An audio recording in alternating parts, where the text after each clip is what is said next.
What is the state of the State of the Union speech?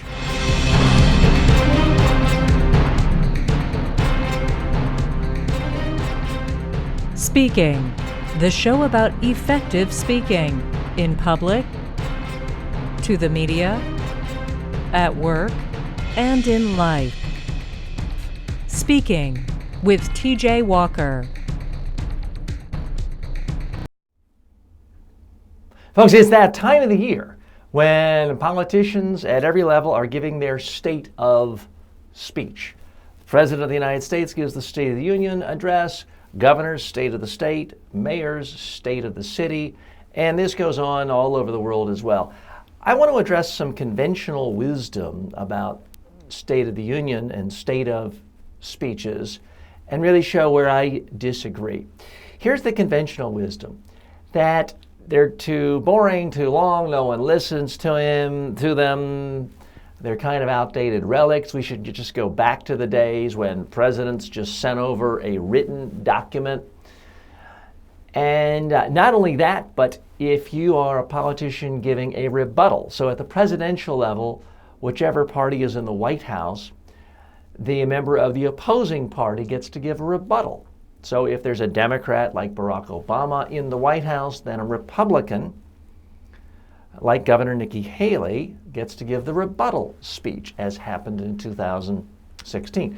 Conventional wisdom there, that this is a thankless job and everyone who does it is somehow harmed. I think that is bad conventional wisdom too.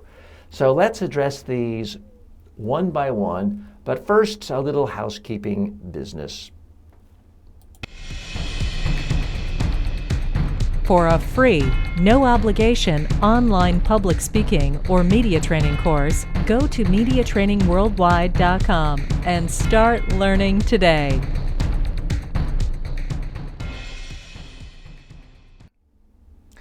So the first bit of conventional wisdom is that most State of the Union addresses are much too long. I don't care if you're Barack Obama, Bill Clinton, who it is, the pundits, the news media will often trot out people like me, and I've been asked to give commentary on numerous State of the Union addresses. But the conventional wisdom with so many is, oh, the speech is too long, it's too much of a laundry list, it went on and on and on and on. So in general, State of the Union addresses get very poor marks by pundits, so-called speech experts, and other professional commentators. And I think that's because they are erroneously confusing this with a campaign speech or an inaugural address. It's a different beast. It has different goals, different functions. The one thing I've noticed with almost any president is that the public opinion of the speech is always higher than that of the pundit class. And this is not an ideological thing. It's not that the liberal media is out to get the Republicans. It cuts both ways. The public tends to be much more favorable in its viewpoint towards a State of the Union address or State of the State or State of the City address than pundits. Because for many citizens, and I think I can speak broadly around the world now, day to day they are not focused on the ins and outs of government and how it affects them the way full-time journalists and pundits are. So this is a chance once a year for them to kind of play catch-up, to try to learn what's going on. So they actually like having a politician spell out in vivid detail, here's what we've done in the last year, here's what's working, here's what we want to do. People like hearing it directly from the horse's mouth. If they voted for that, even if they didn't vote for that person, there's something about democracy, and I guess some monarchies might do this too, the leader is giving in a speech like this, but there's something about hearing directly in an unfiltered way from the person who often makes decisions affecting your life. So that's a part of it. Now, another common criticism of state of speeches, and even though that sounds awkward, for the rest of this show, I'm going to refer to them as state of speeches. Another common criticism is, oh, it's just empty rhetoric. It doesn't really mean that much. Not so. Because the very same interest groups, lobbyists, insiders within an administration who have the most influence, they're influencing that politician to say what they want on that policy. They also happen to be the people who are putting pressure on that policy on a day-to-day basis. So that's why, for the most part, it's really not empty rhetoric.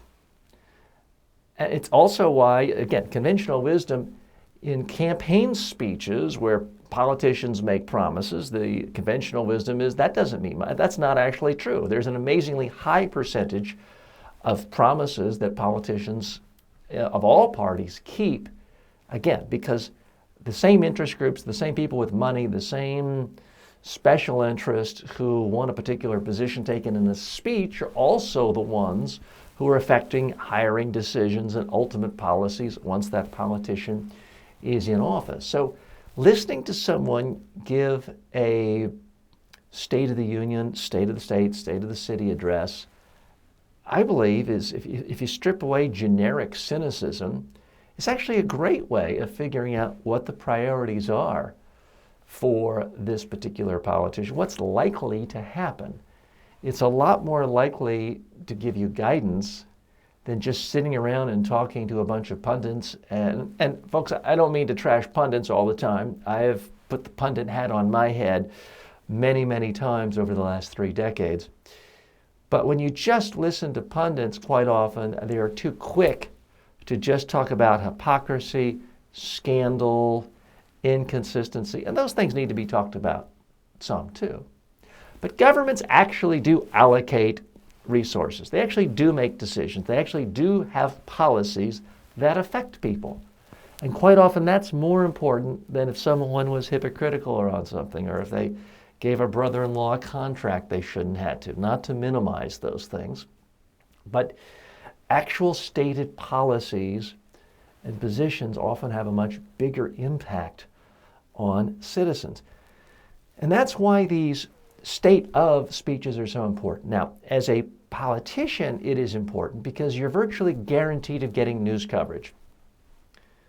As politicians, you're competing with plane crashes and professional wrestlers for attention from the media. So once a year, if you can give a state of speech, you're virtually guaranteed to get news coverage, and that means you're going to get citizens to actually pay attention.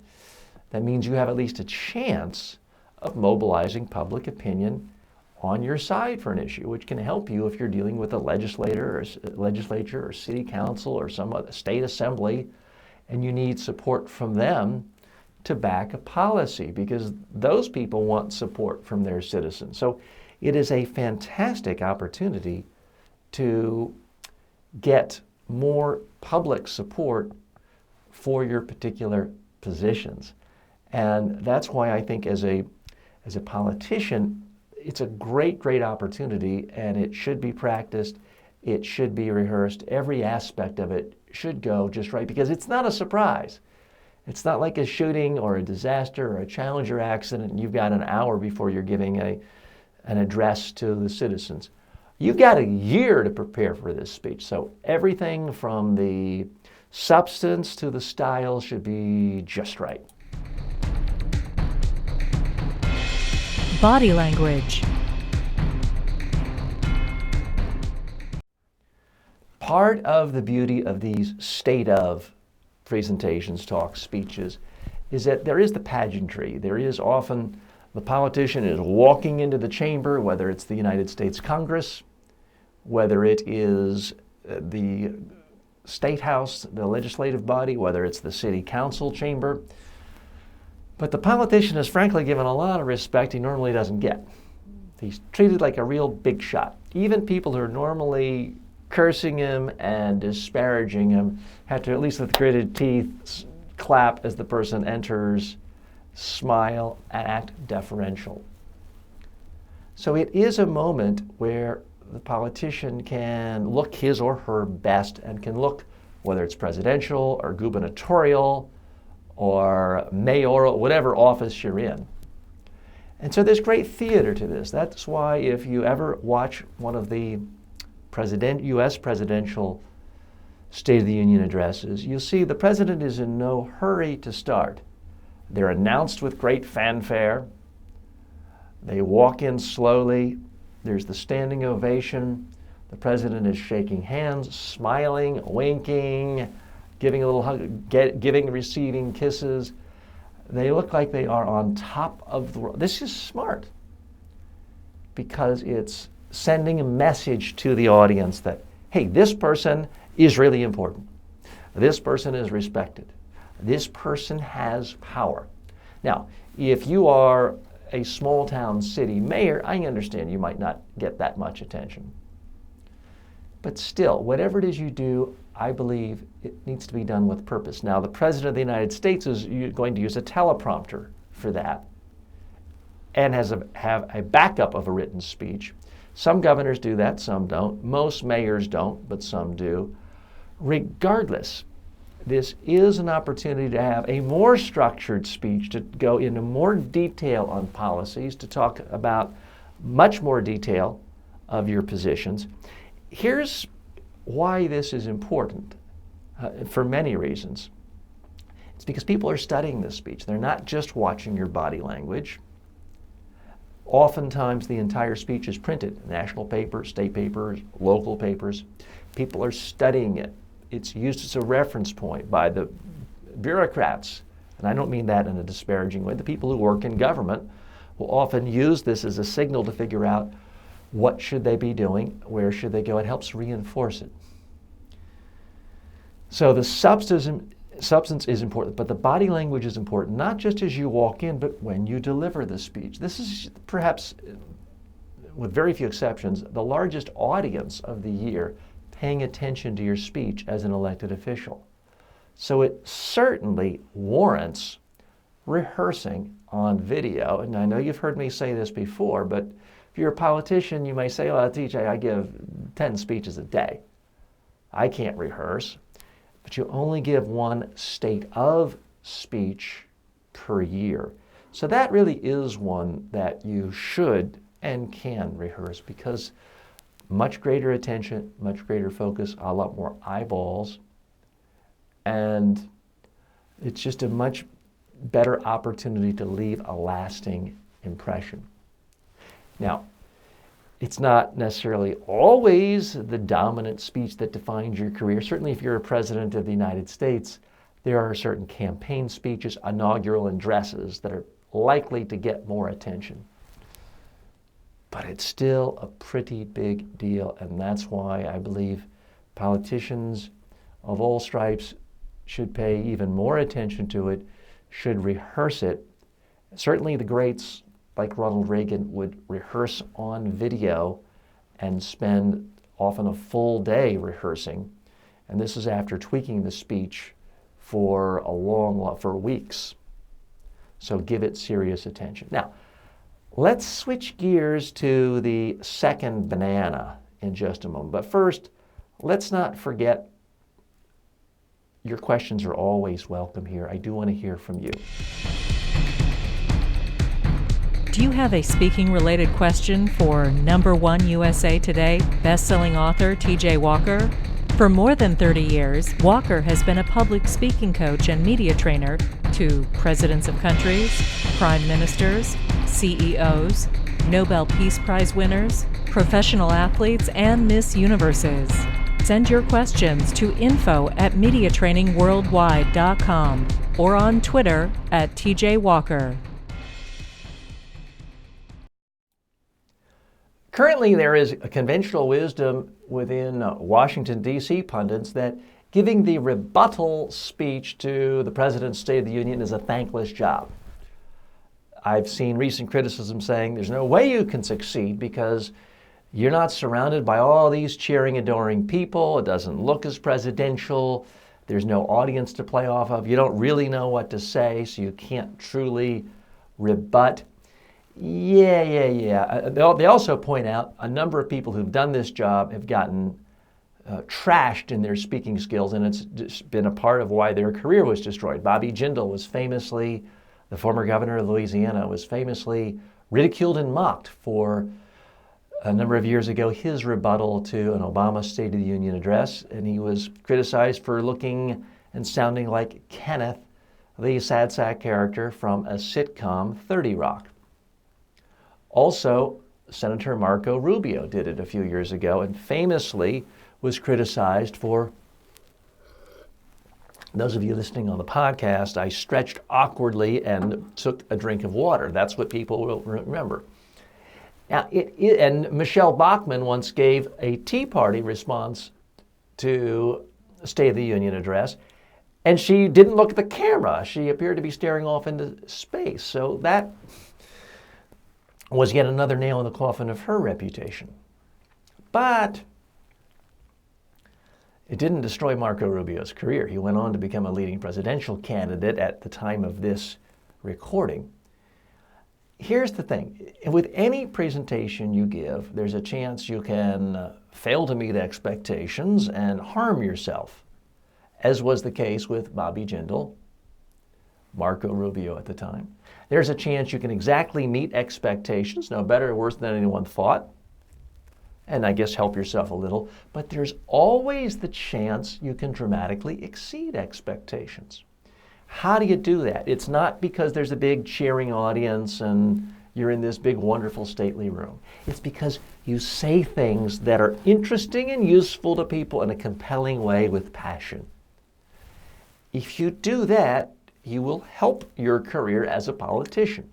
If your message sounds trite, canned, phony, unoriginal, and you have no passion for it, you're going to hurt your reputation. It really is as simple as that. So if I were advising any politician who's given the option of giving a State of the Union rebuttal, I would say, yes, take it. Sure, there are risks, but there are a lot of other risks as a politician. The biggest risk of all is obscurity. People not knowing anything about you, not knowing where you stand. If you're a senator, remaining one of 100. If you're a governor, being one of 50. If you want to advance in national leadership or leadership at the state level or the city level, then you need to take every opportunity you can. Now, most states and cities don't have the rebuttal from the person in the opposite party. But certainly at the national level, it has become institutionalized. My advice to any politician, take it. Because most politicians who do go on to become their party's nominee or assume a senior position of responsibility, a future Speaker of the House, Majority Leader of the Senate, at some point they have done a rebuttal. And it does give millions and millions of people an opportunity to really listen to you. And if you're a political figure, you have to create, whether you have a huge ego or not, you are in the business of trying to convince voters to your vision of a society and a public policy.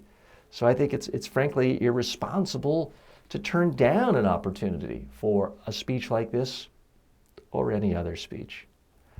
I'm TJ Walker. May all of your presentation opportunities in life be a huge success. Speaking with TJ Walker is the #1 rated daily streaming TV and radio show devoted to all aspects of speaking and communication.